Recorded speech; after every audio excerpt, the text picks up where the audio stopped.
শুভেন্দু অধিকারীর বিরুদ্ধে 32টি মামলা হাইকোর্টে রিপোর্ট দিয়ে জানালো রাজ্য।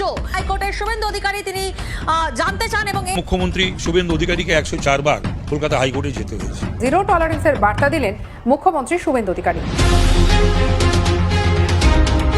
এদিকে আজ কলকাতার হাইকোর্ট শুভেন্দু অধিকারীর বিরুদ্ধে চূড়ান্ত একটি রায় দিয়েছে। শুভেন্দু অধিকারীর শাস্তি হয়, পশ্চিমবঙ্গের নতুন ঘটনা ঘটে। অন্যদিকে মমতা ব্যানার্জির দল বিজয়ের মুখে। বিজেপিকে বেলাগাম আক্রমণের পরই হুমায়ুন কবিরের বিরুদ্ধে দায়ের হলো এফআইআর। এক নয়, একাধিক থানায় হুমায়ুন কবিরের বিরুদ্ধে অভিযোগ দায়ের হয়েছে। মুর্শিদাবাদ এবং মালদা জেলার একাধিক থানাতে হুমায়ুন কবিরের বিরুদ্ধে অভিযোগ দায়ের হয়েছে। এফআইআর দায়ের হয়েছে হুমায়ুন কবিরের বিরুদ্ধে। এই অভিযোগে এফআইআর এর পরেও হুমায়ুন কবির কিন্তু হুমায়ুনেই রয়েছেন। মমতা বন্দ্যোপাধ্যায় তার সৈনিকদের একজোট করেন শহীদ তর্পণের জন্য। সেটা বছর বছর হয়ে আসছে, প্রত্যেক বছর হয়েছে, এবং সেটা আগে ছিল অবিভক্ত কংগ্রেস। শুভেন্দু অধিকারী মুখ্যমন্ত্রী হওয়ার পর মুর্শিদাবাদ জেলায় যদি মনে করে থাকে যে পুরো হিন্দুদের রাজত্ব হয়ে গেছে, হিন্দুস্তান হয়ে গেছে আর মুসলমানদের সব একদম ঘরে ঢুকে যাবে, এটা মূর্খের স্বর্গে বাস করছে। হুমায়ুন কবির যতক্ষণ বেঁচে আছে আমাদের জেহাদের জীবন। কিন্তু আমি বলতে চাই যে মুসলিম সম্প্রদায়ের মানুষ, আমি প্রশ্ন করতে চাই যারা বিজেপিতে জয়েন করলেন, একবারের জন্য আপনারা ভেবে দেখেছেন যে এই দলে 294টা আসনের একজনও মুসলমান প্রার্থী দেয়নি বিজেপি? পশ্চিমবঙ্গের অধিকাংশ জনগণ শুভেন্দু অধিকারীর দোষগুলো সামনে এনেছে। আজকে কলকাতার হাইকোর্টে শুভেন্দু অধিকারীর কঠিন অবস্থা হয়। শুভেন্দু অধিকারীর বিরুদ্ধে কলকাতা হাইকোর্ট রায় দিয়েছে। এই রায় শোনার পর শুভেন্দু অধিকারী বিপদে পড়েন এবং অসংখ্য ঘটনা ঘটে পশ্চিমবঙ্গের রাজপথে। আপনারা দেখতে পারবেন এই মুহূর্তে পশ্চিমবঙ্গে যা যা হয়, এবং এর পিছনে মমতা ব্যানার্জির চক্রান্ত রয়েছে এবং অসংখ্য মুসলিম নেতার চক্রান্ত রয়েছে। সবকিছুই উন্মোচন করব এই একটি ভিডিওর মাধ্যমে। শুভেন্দু অধিকারীর খারাপ অবস্থাটাও দেখাবো। আসুন, আমরা কথা বাড়াচ্ছি না, আমরা সরাসরি ভিডিওর মূল আলোচনাতে চলে যাচ্ছি। একটি সরকার গঠন হয়ে গেছে, মন্ত্রিসভা গঠন হয়ে গেছে, মুখ্যমন্ত্রী পদে বসে পুরো দমে প্রশাসন চালানো শুরু হয়ে গেছে। ঠিক এমন সময় হঠাৎ করে বিচার বিভাগ এসে বলল, 1 মিনিট দাঁড়ান, আগে প্রমাণ করুন আপনার এই জয়টা আসলেই ব্যালট বক্স থেকে এসেছে কিনা। পশ্চিমবঙ্গের রাজনীতিতে এমন একটা অবিশ্বাস্য পরিস্থিতি তৈরি হয়েছে, যেখানে ভবানীপুরের একটি বিধানসভা আসনের ভোট গণনা নিয়ে কলকাতা হাইকোর্টের হস্তক্ষেপ এমন এক আলোচনার জন্ম দিয়েছে, যার আগুন লেগে যেতে পারে মুখ্যমন্ত্রীর পদের বৈধতাকেও।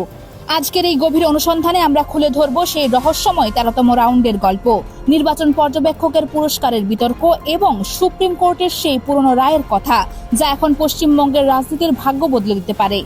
ভবানীপুর কেন্দ্রটিকে শুধু একটি সাধারণ বিধানসভা আসন হিসেবে দেখার কোনো সুযোগ নেই। এটি পশ্চিমবঙ্গের রাজনীতির সবচেয়ে বড় যুদ্ধক্ষেত্র। 2021 সালের নন্দীগ্রামের পর থেকে মমতা বন্দ্যোপাধ্যায় এবং শুভেন্দু অধিকারীর মধ্যে যে চরম রাজনৈতিক দ্বন্দ্ব শুরু হয়েছিল, ভবানীপুর ছিল তারই দ্বিতীয় অধ্যায়। শুভেন্দু অধিকারী যখন ঘোষণা করেছিলেন যে তিনি মমতা বন্দ্যোপাধ্যায়কে তার নিজের ঘরের মাটিতে পরাজিত করবেন, তখন থেকেই এই আসনটি একটি প্রতীকী লড়াইয়ে পরিণত হয়। কিন্তু সেই লড়াইয়ের ফলাফল যখন আদালতের কাঠগড়ায় পৌঁছায়, তখন প্রশ্ন হয়ে ওঠে গণতান্ত্রিক প্রক্রিয়ার মূল ভিত্তি নিয়ে। কলকাতার হাইকোর্ট যে নির্দেশ দিয়েছে তা কোনো সাধারণ প্রশাসনিক আদেশ নয়, এটি গণতন্ত্রের স্বচ্ছতা রক্ষার জন্য বিচার বিভাগের এক তীব্র সতর্কতা। আদালত নির্দিষ্ট করে 3টি জিনিসের সংরক্ষণের নির্দেশ দিয়েছে: ইলেকট্রনিক ভোটিং মেশিন বা EVM, voter verified paper audit trail বা ভিভিপ্যাট স্লিপ এবং ভোট গণনা কেন্দ্রের সিসিটিভি ফুটেজ। একটু যুক্তি দিয়ে ভাবুন তো, আদালত কেন এই 3টি জিনিসের কথা বলল? কারণ এই 3টি উপাদান মিলেই হলো একটি নির্বাচনের চূড়ান্ত সত্য। ইভিএম বলে দেবে মোট কত ভোট পড়েছে, ভিভিপ্যাট স্লিপ প্রমাণ করবে ভোটার যাকে ভোট দিয়েছে মেশিন সেটা ঠিকমতো রেকর্ড করেছে কিনা, আর সিসিটিভি ফুটেজ বলে দেবে গণনার ঘরের ভেতরে কোনো অনিয়ম হয়েছিল কিনা। যখন একটি আদালত এই 3টি জিনিস একসঙ্গে সিল করে রাখতে বলে, তখন বোঝার উপায় নেই যে বিচারপতিরা বিষয়টিকে অত্যন্ত গুরুত্বের সঙ্গে নিয়েছেন। এবার চলুন মূল অভিযোগগুলোতে। তৃণমূল কংগ্রেসের পক্ষ থেকে যে আবেদনটি করা হয়েছে, সেখানে কয়েকটি চমকপ্রদ অভিযোগ উঠে এসেছে। প্রথমটি হলো ভোট গণনার সময় হঠাৎ করে তথ্য প্রকাশের উপর নির্ভরযোগ্যতার অভাব। অভিযোগ অনুযায়ী গণনার প্রথম 13টি রাউন্ড পর্যন্ত সবকিছু স্বাভাবিক ছিল। ওয়েবসাইটে আপডেট আসছিল, কে কত ভোটে এগিয়ে আছে তার তথ্য সবাই জানতে পারছিল। কিন্তু ঠিক 13তম রাউন্ডের পর হঠাৎ করে এই তথ্য প্রকাশ বন্ধ হয়ে যায়। রাজনৈতিক বিশেষজ্ঞদের কাছে এই নীরবতা অত্যন্ত সন্দেহজনক, কারণ আধুনিক প্রযুক্তির যুগে একটি নির্বাচন কমিশনের সার্ভার হঠাৎ কেন নীরব হয়ে যাবে, সেটা যৌক্তিকভাবে মেনে নেওয়া কঠিন। এর পেছনে কি প্রশাসনিক কোনো কারিগরি ত্রুটি নাকি অন্য কোনো উদ্দেশ্য ছিল, সেই প্রশ্নটাই এখন আদালতের সামনে। দ্বিতীয় অভিযোগটি আরো বেশি মারাত্মক, যা সরাসরি নির্বাচন প্রক্রিয়ার নিরপেক্ষতাকে প্রশ্নবিদ্ধ করে। অভিযোগ উঠেছে, ভবানীপুরের ভোটের সময় নির্বাচন কমিশনের বিশেষ পর্যবেক্ষক হিসেবে যিনি দায়িত্বে ছিলেন, সেই সুব্রত গুপ্তকে পরবর্তীতে বর্তমান রাজ্য সরকারের একটি অত্যন্ত গুরুত্বপূর্ণ পদে নিয়োগ দেওয়া হয়েছে। এটি একটি চরম দ্বন্দ্বের পরিস্থিতি তৈরি করেছে। যিনি ভোটের সময় নিরপেক্ষ থাকার কথা ছিল, তার নিরপেক্ষতা নিয়ে যখন প্রশ্ন ওঠে এবং তাকে পরে পুরস্কৃত করা হয়, তখন সাধারণ মানুষের মনে স্বাভাবিকভাবেই একটি কুৎসিত সন্দেহ জন্মায়। মানুষ ভাবে, এই নিয়োগটা কি আগে থেকেই ঠিক করা ছিল? এটা কি ছিল এক প্রকার চুক্তির অংশ? কিন্তু এই মামলার সবচেয়ে বড় অস্ত্রটি লুকিয়ে আছে সুপ্রিম কোর্টের একটি পুরনো রায়ের মধ্যে। তৃণমূলের আইনজীবীরা বিহার নির্বাচনের সময় সুপ্রিম কোর্টের দেওয়া একটি নির্দেশনার কথা তুলে ধরেছেন। সেই রায়ে সুপ্রিম কোর্ট স্পষ্ট করে বলেছিল, কোন কেন্দ্রে যদি হার জিতের ব্যবধানের চেয়ে বেশি সংখ্যক ভোট বিভিন্ন প্রক্রিয়ায় বাতিল বা রিজেক্ট হয়, তবে সেই নির্বাচনের ফলাফল নিজেই একটি প্রশ্নবোধক চিহ্ন হয়ে দাঁড়ায়। এবার ভবানীপুরের হিসাবটা করে দেখুন। ভোট গণনার সময় প্রায় 44,000 ভোট বিভিন্ন কারণে বাতিল হয়েছে বলে অভিযোগ উঠেছে। অন্যদিকে জয় পরাজয়ের ব্যবধান ছিল মাত্র 15,000 ভোটের, অর্থাৎ যে পরিমাণ ভোট বাতিল হয়েছে তা জয়ের ব্যবধানের প্রায় 3 গুণ। গণিতের এই হিসাবটা কিন্তু খুব ভয়ের। সুপ্রিম কোর্টের নিজের দেওয়া মাপকাঠি অনুযায়ী এই পরিস্থিতি তদন্তের দাবি রাখে। এই আইনি লড়াইয়ের পেছনে আরো একটি বড় প্রেক্ষাপট কাজ করছে। শুভেন্দু অধিকারী মুখ্যমন্ত্রী হওয়ার পর মুর্শিদাবাদ জেলায় যদি মনে করে থাকে যে পুরো হিন্দুদের রাজত্ব হয়ে গেছে, হিন্দুস্তান হয়ে গেছে, আর মুসলমানদের সব একদম ঘরে ঢুকে যাবে, এটা মূর্খের স্বর্গে বাস করছে। হুমায়ুন কবির যতক্ষণ বেঁচে আছে, আমাদের জেহাদের জীবন, লড়াইয়ের জীবন, আমরা লড়াই করে সংগ্রাম করে বেঁচে আছি, বেঁচে থাকবো। যদি প্রয়োজন হয়, মুর্শিদাবাদের প্রশাসন যদি আমাদের আন্ডার এস্টিমেট করে, রাজ্যের মুখ্যমন্ত্রী জিতেছে 2টো সিটে, একটাতে 9,000, একটাতে 15,000। আমি 2টো সিটে জিতেছি, একটা 29,000 আর একটা 81,000। আমাদের গুরুত্ব দেবে না? এটা কি মগের মুলুক নাকি?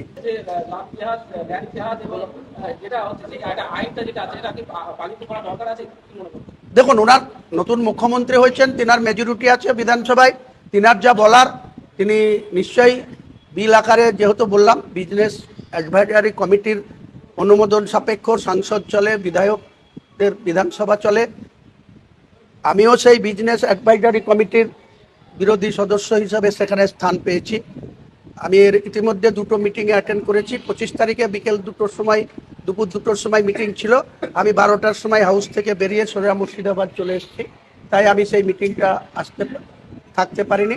অনারেবল স্পিকারকে এবং তাদের অফিসিয়ালি বিধানসভার সেক্রেটারিকে আমি জানিয়ে এসেছি। আগামী সোমবারে ঠিক 11টায় আমি হাউসে যাব।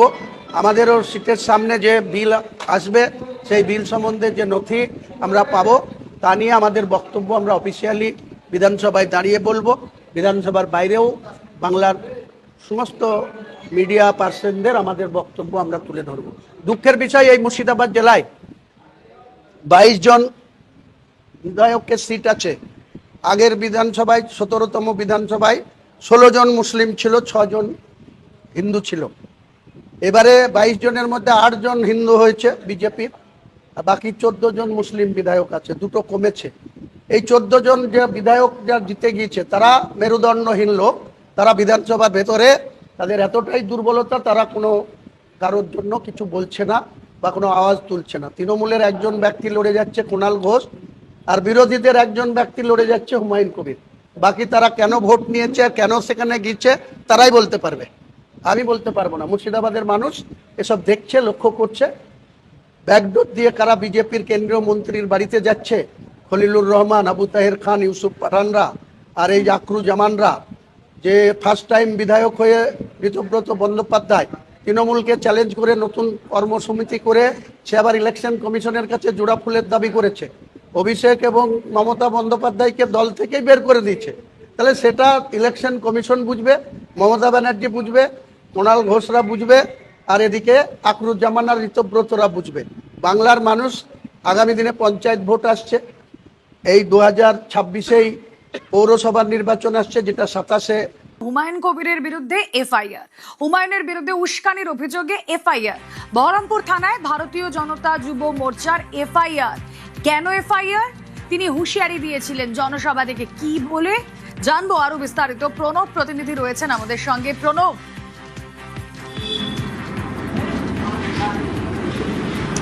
দেখো, হুমায়ুন কবিরের বিরুদ্ধে এফআইআর করলো ভারতীয় জনতা যুব মোর্চার যে সদস্যরা, তারা কিন্তু বহরমপুর থানায় এফআইআর দায়ের করে এবং তাদের অভিযোগ যে বিভিন্ন ধরনের উস্কানিমূলক কথাবার্তায় এবং হুমকি এবং তার সঙ্গে শাসানিমূলক যে রাজ্য নেতৃত্ব এবং জেলা নেতৃত্বের বিরুদ্ধে তিনি দিয়ে চলেছেন অনবরত, এবং তার বিরুদ্ধে ব্যবস্থা নেওয়ার জন্য কিন্তু বহরমপুর থানায় গতকাল রাত্রিবেলা থেকে কিন্তু এই এফআইআর দায়ের করা হয়। এবং তারা দাবি করেছে হুমায়ুন কবিরকে, যে নওদয় এবং রেজিনগর থেকে বিধায়ক, সেই হুমায়ুন কবিরের বিরুদ্ধে তাকে গ্রেপ্তার করতে হবে। এর আগেও কিন্তু একাধিকবার দেখা গিয়েছে, যদি হুমায়ুন কবিরের দেখা যায় তাহলেও কিন্তু বিভিন্ন সময়ে বিভিন্ন তোমার রাজ্য নেতৃত্বের বিরুদ্ধে কিন্তু বিভিন্ন সময় এই উস্কানিমূলক এবং শাসানিমূলক এবং কখনো বা হুমকি দিয়েছে। এবং দুদিন আগেই দেখা গিয়েছে যে ওই হুমায়ুন কবির তোমার রেজিনগরের যে কাশীপুর, সেই এলাকাতে সবাই বলার সময়তে রাজ্যের মুখ্যমন্ত্রীর বিরুদ্ধে এবং পুলিশ সুপার এসপির বিরুদ্ধে প্রকাশ্যে হুমকি দিয়েছিলেন। এবং তারপরে কিন্তু পরের দিনও তোমার বহরমপুরে একটি কর্মী সভাতেও তিনি সেই প্রকাশ্যে পুলিশ সুপারের বিরুদ্ধে হুমকি দেওয়ার অভিযোগ উঠে, এবং যে জেলা নেতৃত্ব রয়েছে বিজেপির যারা, তাদের বিরুদ্ধেও কিন্তু রীতিমতোভাবে উস্কানিমূলক এবং হুমকি দেওয়ার অভিযোগ ওঠে। তারপরে কিন্তু ভারতীয় জনতা যুব মোর্চার সদস্যরা কিন্তু এফআইআর করার সিদ্ধান্ত নেয়, এবং তারা জানিয়েছে যে শুধুমাত্র এই বহরমপুর থানায় নাই, সমস্ত থানাতেই, মুর্শিদাবাদের যেরকম 27টা থানা আছে সেখানেও যেরকম অভিযোগ দায়ের হবে, রাজ্যের বিভিন্ন থানাতেই কিন্তু হুমায়ুন কবিরের বিরুদ্ধে অভিযোগ দায়ের করা হবে বলে কিন্তু জানিয়েছে। তবে ঠিক কি বলেছিলেন এই জনসভা থেকে, কি হুঁশিয়ারি দিয়েছিলেন হুমায়ুন কবির, শুনুন একটা।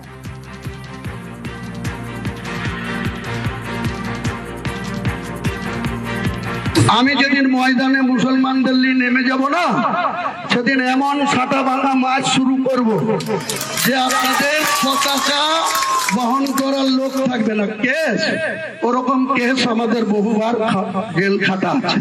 ক হাজার লোককে আপনি বহরমপুর সেন্ট্রাল জেলের আগে নরেন্দ্র মোদীকে পদত্যাগ করতে বলুন। নরেন্দ্র মোদীর পদত্যাগ চাই, তার কারণ সারা দেশের উনি জাতীয় লজ্জা। মোদী চোর, বিজেপি চোর, মোদী চোর, বিজেপি চোর। দর্শক, আজ বঙ্গ রাজনীতির এমন এক অন্তহীন সমীকরণের জট খুলতে যাচ্ছি, যা আগামী দিনে কলকাতার রাইটার্স বিল্ডিংস থেকে শুরু করে দিল্লির নর্থ ব্লক পর্যন্ত বড়সড় ভূমিকম্প এনে দিতে পারে। চারিদিক থেকে যখন গেল রব উঠেছে, যখন চারদিক থেকে একটি রাজনৈতিক শক্তিকে একেবারে খাদের কিনারায় ঠেলে দিয়ে অর্থহীন করে দেওয়ার চেষ্টা চলছে, ঠিক তখনই খাদের কিনারা থেকে ফিনিক্স পাখির মতো কামব্যাক করার এক নজির বিরুদ্ধ মাস্টার স্ট্রোক চাল চেলে দিয়েছেন জননেত্রী মমতা বন্দ্যোপাধ্যায়। হ্যাঁ দর্শক, আজ রাজনৈতিক মহলে এবং আম জনতার মনে সবচেয়ে বড় প্রশ্ন, বিধায়ক হিসাবে কি আবারও বিধানসভায় কামব্যাক করতে চলেছেন মমতা বন্দ্যোপাধ্যায়? ভবানীপুর বিধানসভা কেন্দ্রের যে ফলাফল নিয়ে এত বিতর্ক, এত সংশয়, তা কি এবার উল্টে যেতে চলেছে? কলকাতা হাইকোর্টে মমতা বন্দ্যোপাধ্যায়ের দাখিল করা ইলেকশন পিটিশন বা নির্বাচনী মামলার পর আদালতের এক ঐতিহাসিক নির্দেশে ইতিমধ্যেই ভবানীপুরের সমস্ত ইভিএম, ভিভিপ্যাট এবং স্ট্রং রুমের সিসিটিভি ফুটেজ কড়া পাহারায় সংরক্ষণের আদেশ দেওয়া হয়েছে। আর এই আদেশের পর থেকেই নব্য বিজেপি শিবিরের অন্দরে তৈরি হয়েছে এক তীব্র মনস্তাত্ত্বিক আতঙ্ক। যদি আদালত সমস্ত নথিপত্র খতিয়ে দেখে ভবানীপুরে পুনরায় ভোট গণনার আদেশ দেয়, আর সেই কাউন্টিংয়ে যদি শুভেন্দু অধিকারী পরাজিত হন এবং মমতা বন্দ্যোপাধ্যায় বিজয়ী ঘোষিত হন, তাহলে বাংলার রাজনীতির এই চেনা ছবিটা কতটা আমূল বদলে যাবে? বিদ্রোহী বিধায়কদেরই বা তখন কি দশা হবে? পুরো এক্সক্লুসিভ সত্য এবং হাড়গোড় আলাদা করা রাজনৈতিক বিশ্লেষণ জানতে ভিডিওটি একটুও না কেটে শেষ পর্যন্ত দেখুন। দর্শক, রাজনীতিতে কোনো কিছুই অসম্ভব নয়, আর আইনি লড়াইয়ের ময়দানে তো আরও নয়। আপনারা সবাই জানেন, ভবানীপুর বিধানসভা কেন্দ্রের নির্বাচনী ফলাফল ঘোষণার পর থেকেই গণনায় ব্যাপক কারচুপি অভিযোগ উঠেছিল। কাউন্টিং এজেন্টদের জোর করে বের করে দেওয়া থেকে শুরু করে কেন্দ্রীয় বাহিনীর ভূমিকা, সবকিছু নিয়েই বিতর্কের ঝড় উঠেছিল। অনেকেই আজ পর্যন্ত মন থেকে বিশ্বাস করতে পারেননি যে ভবানীপুরের মাটিতে মমতা বন্দ্যোপাধ্যায় হেরে গেছেন। আর এই সন্দেহকে আইনি সিলমোহর দিতেই মমতা বন্দ্যোপাধ্যায় কলকাতা হাইকোর্টের দ্বারস্থ হয়েছেন। আদালত প্রাথমিক তথ্য প্রমাণ ও সিসিটিভি ফুটেজ খতিয়ে দেখার জন্য বিশেষজ্ঞদের দিয়ে তদন্ত করানোর ইঙ্গিত যেমন দিচ্ছে, ঠিক তেমনি সমস্ত নির্বাচনী নথি সিলগালা করে রাখার নির্দেশ দিয়েছে। এখন মানুষের মনে একটা প্রবল ধারণা তৈরি হচ্ছে যে আদালত যদি মনে করে 4 মে ভবানীপুরের ভোট গণনার সময় কোনো সন্দেহজনক বা ঘোলাটে ঘটনা ঘটেছে, তবে সত্য উদ্ঘাটনের জন্য আদালত পুনরায় ভোট গণনার আদেশ দিতেই পারে। এবার একটু কল্পনা করুন দর্শক, প্রকৃত গণনায় যদি দেখা যায় যে শুভেন্দু অধিকারী যত ভোট পেয়েছেন বলে দেখানো হয়েছিল তা আসলে ঠিক নয়, বরং প্রকৃত ব্যালট ও ইভিএমের হিসাবে মমতা বন্দ্যোপাধ্যায়ই বিজয়ী, তাহলে আদালত সরাসরি শুভেন্দু অধিকারীকে পরাজিত এবং মমতা বন্দ্যোপাধ্যায়কে বিজয়ী ঘোষণা করতে পারে। আর তা যদি হয় তাহলে রাতারাতি শুভেন্দু অধিকারী বিধায়ক থেকে প্রাক্তন বিধায়ক হয়ে যাবেন, আর মমতা বন্দ্যোপাধ্যায় প্রাক্তন তকমা মুছে বুক ফুলিয়ে বিধানসভায় প্রবেশ করবেন।